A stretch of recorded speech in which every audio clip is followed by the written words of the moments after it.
Hey guys, what's up? Today I want to talk about returns to skill in Souls games, but in order for me to really talk about that, I need to take a step back first and talk first about what I like about the Souls games, what I like specifically about Dark Souls Remastered, and then some of the things I don't like, or even maybe that it's not whether I like them or I don't, but I think particular features make the game challenging in certain respects, but also give the game a certain depth in others.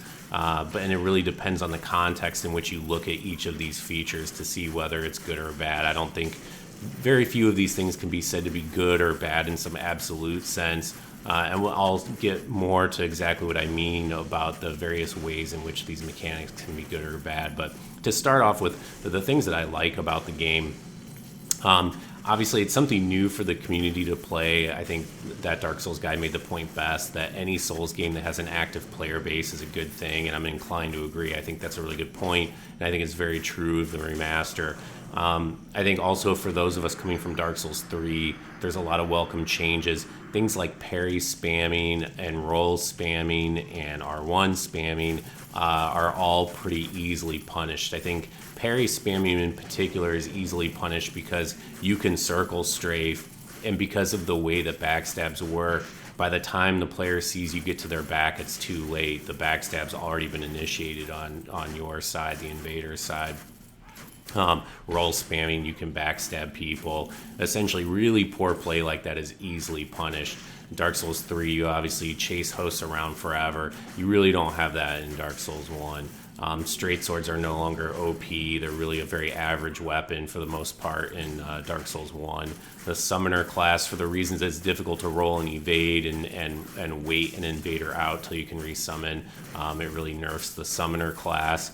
I really like the covenants in this game. It really changes the way you play the game. It changes the way you spec your build. I think covenants are part of your build that you're planning out. And that's not to say that you can't switch, but I think it looms larger in your build decisions.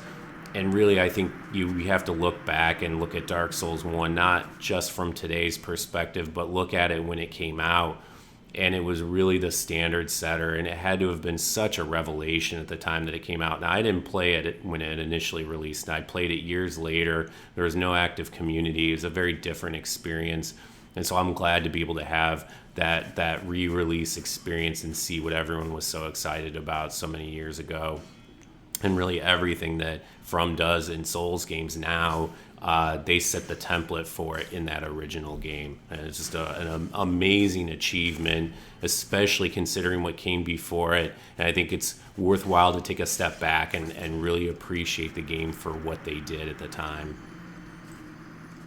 So let's talk about PvP in Dark Souls, and Dark Souls Remastered in particular, and some of the things I like about the PvP and some of the things that I don't. Really, to be honest, I can see Dark Souls 3 as a direct extension of Dark Souls 1, and I see many of the mechanics in Dark Souls 3 as lessons learned from Dark Souls 1 and maybe also from Bloodborne. Essentially, you can see the decisions that From made with respect to PvP were things that they learned as a direct result of the experiences players had in the earlier iterations.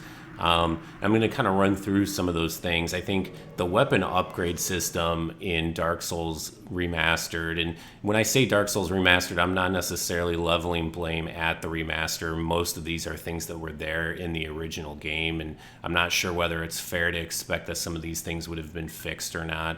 But the weapon upgrade system is not very transparent, and it takes new players quite a while to understand all the different embers, all the different blacksmiths, the way in which they upgrade. They're inconsistent depending on the different types of Titanite, the different subsets of upgrades. Some things get modified at +5, some things at +10. Some things can be modified more than once.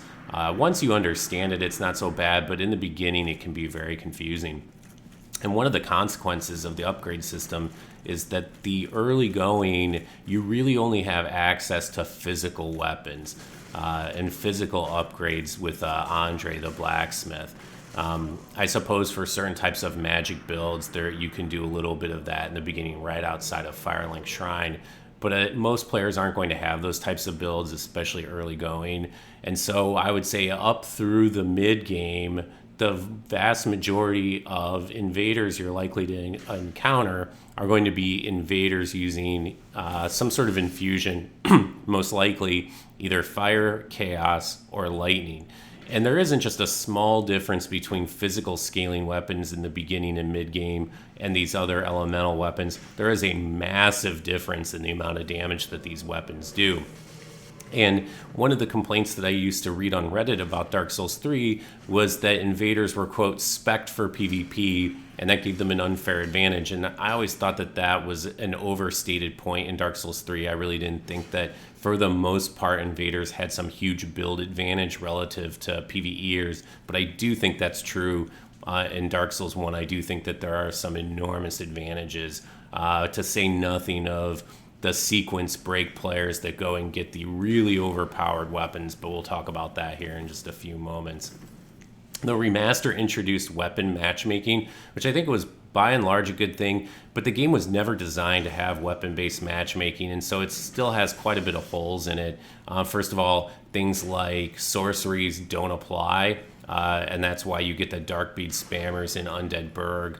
And you can also unwittingly break the weapon matchmaking through either random drops or pickups.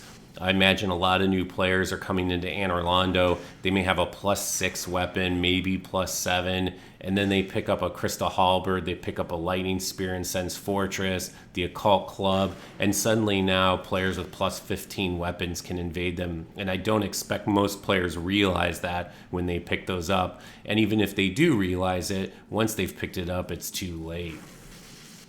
The poise arrangement in Dark Souls 1, I think, was a flat-out mistake. I think From realized that as well. I think poise gives the game some depth that would otherwise be absent. So this is context-dependent, and we'll talk a little bit more about this in a moment when I get to the main point that I want to make.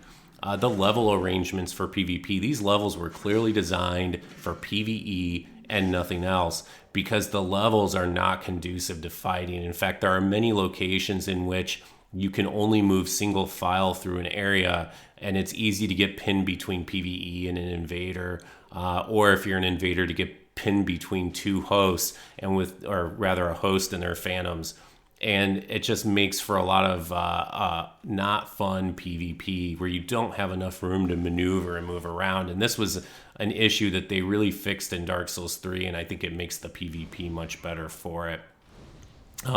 The spawning, the close spawns, which are bad against ganks, but they're also bad for solo hosts because it's so difficult to detangle PvE and fight an invader. And when you're fighting somebody and an invader spawns right on top of you, you really don't have much of a chance at all. And I think all of these factors kind of being brought to bear make life difficult for hosts. But if I'm really going to kind of try to roll these up into a single point, what I would say is it has to do with returns to skill. So what do I mean by returns to skill? What I mean is that as you play, as you get better, as your skills improve, you see meaningful results in those improvements. And I think Dark Souls 1 has way more returns to skill. As you play the game, as you learn the tech, you become better, and you are more easily able to beat players that do not have those same sets of skills. And you would normally think of this as being a great feature of a game. In fact, we would think of it as one of the core features of any sort of competitive game, that by playing more and getting better, you become better, that you're able to beat other players. But most other games have a few other features that come with those. Typically in games that have returns to skill, competitive games, the fights are symmetric. That means both players have an opportunity to use the same sorts of builds or characters or weapons. And there's typically some sort of matchmaking, which means that players only of relatively even skill are able to be matched against one another. And you can see that in Dark Souls 1, and actually in Dark Souls 3, this isn't the case. It's the case for duels, but it is not the case for invasions. And as St. Wright has pointed out many times, these games are designed around invasions. They are not designed around typical PvP duels that players might set up on their own. And in the case of a duel where you have players of match skill, they can be a lot of fun. And a lot of the things like poise, which leads to poise backstabs, and different sorts of skills that players develop give them a chance to differentiate themselves from their opponents. And in the case of Dark Souls 3, there aren't nearly as many of those. I mean, you basically have timing and spacing, and that's it, which is fun, but it definitely doesn't have the depth of Dark Souls 1. But that depth that is your friend in the duel scene, I believe, is actually the enemy in Invasions. And the reason is because most players who play the game aren't playing PvP, they're playing PvE. And if you get invaded by a player who's very skilled, that's a bad situation for a host to be in, because they literally have no chance. I'll tell you that in Dark Souls 3, when I invade, I feel like I'm part of the level, like I'm an extra challenge that's been put there for the player that they can surmount. Now, against a solo host, will they? Against me? Most likely they won't, but sometimes they will. Against very good players, they almost never will. But in Dark Souls 1, not only are you not often victorious, you feel like you have no chance at all.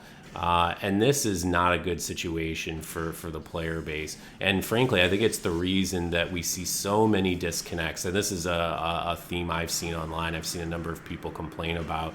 It's probably a third of all invasions for me end up in disconnects. But it's easy to understand why. The typical host literally has no chance at all against an invader that has any amount of skill at all.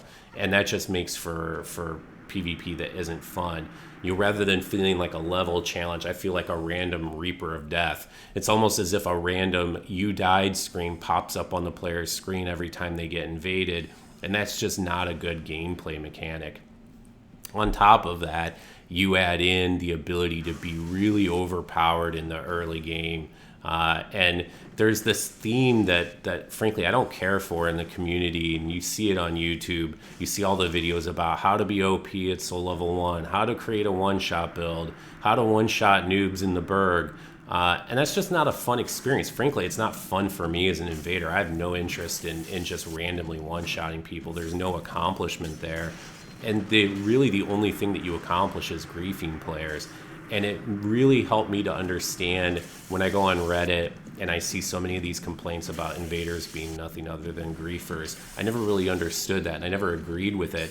And while I still don't agree with it entirely, I'm beginning to see their point. And I think in Dark Souls 1, there are a lot of players who play that way. And in fact, I did some co-oping for the Gargoyles, and I would say in roughly half of the co-op sessions, there was an invasion, probably a little bit less than that. But half of the invasions were one-shot builds. Almost all of them were Darkbead spammers. And I can tell you that I've faced quite a few Darkbead spammers. I know the roll timing, and I still get caught by it. And if I know what I'm doing to some extent and I get caught by it, you got to imagine that the typical host has absolutely no idea what they're doing, and they're just going to get annihilated. And there's no fun in that. And that's just bad game design. But even aside from these early sort of one-shot builds like this, even when you get to the mid-game, it's still a huge challenge for most hosts because they can't Estus. Estus is way too easily punishable, which is actually, I think, a mistake because it makes the fights go very, very quickly. The hosts don't have a chance to learn anything. As soon as they make a mistake, they're going to get killed, they're going to get backstabbed, and the backstabs don't look fair. So whether it's single check or double check, I can see the merits of both approaches, but for invasions, I think single check is probably a mistake. I think it makes things look really wonky from the perspective of the person getting backstabbed. And if you know how the game works, you can understand what happened. You can probably figure out what you did wrong. But for somebody who's new, who's not good at PvP, they just feel exceptionally unfair, especially when you throw poison in the mix and add in poise backstabs. That is probably one of the worst feelings because it can feel like no matter what you're doing, it's impossible to stop somebody from getting to your back. That's not actually true. You can, but you have to know a lot about the game, and it takes a lot of time invested in the PvP in order to be able to stop players like that. So this return to skill that I think is so great for duels and gives the game depth and gives players a lot to work with. You know, you listen to Neptune Sequester talk about Dark Souls 1, and you can understand exactly what it is that he enjoys about Dark Souls 1 and the depth of it and why it's fun for him. But it is precisely that depth that makes the game such a challenge for new players, and the poor matchmaking and invasions leads new players to feel like they have no chance at all, and it alienates them. It makes them either play offline, it makes them disconnect, or it makes them go play another game. In fact, I have gotten to the point where I build a new character roughly until I get to Anor Londo, I play offline. And that's an awful statement, because I love PvP. I want to be invaded. But frankly, I got tired of getting invaded by players who were so much more powerful than I was. I wasn't learning anything. I would make a single mistake, and then the fight would be over. And that's not fun for me. So I do like this game. I'm having fun with it. I intend to play it for a while. But it's also, I feel like I wanted to explore these topics because I know a lot of the community gets frustrated with the disconnects. But I want people to understand, at least from my perspective, where these players are coming from and why it's happening this way, and why From made the changes that they did, why they made backstabs a double check. And yes, they're much harder to land, but when you do, they feel fair to everybody involved, unlike the ones in Dark Souls 1. The weapon matchmaking in Dark Souls 3 is so much more tight, but again, that's to prevent an invader from being so much more overpowered. Really just making the game feel fair.